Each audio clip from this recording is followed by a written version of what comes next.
Pak Wagub, seperti yang dikatakan oleh Gubernur Anies Baswedan, ini bukan pelarangan, tapi pembatasan yang lebih ketat dan pemberian sanksi yang lebih tegas. Kita lihat juga banyak kesaksian dari orang-orang yang kemudian pakai masker, terus kena sanksi. Sendirian dalam mobil juga pakai sanksi. Mungkin kita lihat dulu ada beberapa pengalaman-pengalaman, misalnya dari Evani Jesselyn, kami sudah meminta izin padanya untuk menyiarkan video dari Instagramnya. Mungkin kita lihat bersama-sama. Sendirian kayak gini, bener-bener gak ada orang. Nah, terus aku bernafas dikit nih ya. Ketangkep dong. Nah, jadi buat teman-teman hati-hati selama di mobil, pakai terus maskernya harus posisi on. Sorry nih, aku biasanya nggak pernah ngepost sesuatu yang non coffee, terus sekarang jadi curhat banyak banget pula.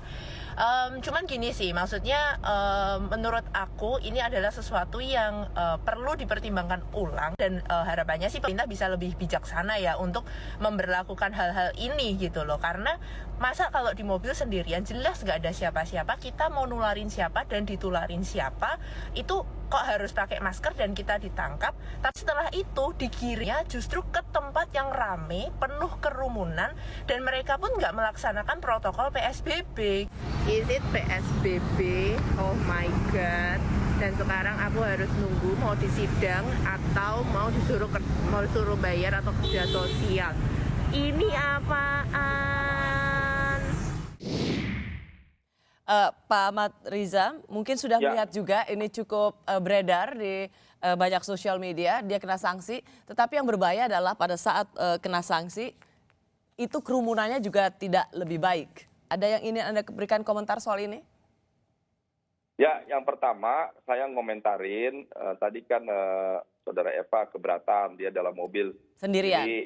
Kemudian hanya membuka sedikit, bernapas, kemudian kena sanksi. Kami memahami, menyadari, memang kalau dalam mobil sendiri tentu potensi penyebarannya kecil sekali.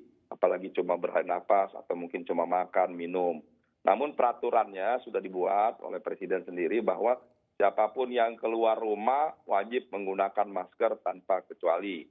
Nah, jadi memang itu aturannya, sehingga mungkin petugas ya pakai kacamata itu. Ya. Kacamatanya siapapun yang keluar, dia mau sendirian atau tidak sendirian, pokoknya pakai masker. Tapi bagaimana ketika kena sanksi di sidang, tapi itu justru punya potensi kerumunan? Ya, kami memahami itu memang tidak mudah ya. Jadi sekali lagi dari 3M itu memakai masker, menjaga jarak, dan mencuci tangan. Sebetulnya yang paling berbahaya itu yang pertama yang tidak menggunakan masker. Tidak berarti boleh dekat-dekatan selama pakai masker, tapi itu tetap kita berlakukan semuanya. 3M itu memakai masker, menjaga jarak, dan mencuci tangan. Jadi sekali lagi memang itu menjadi perhatian kita.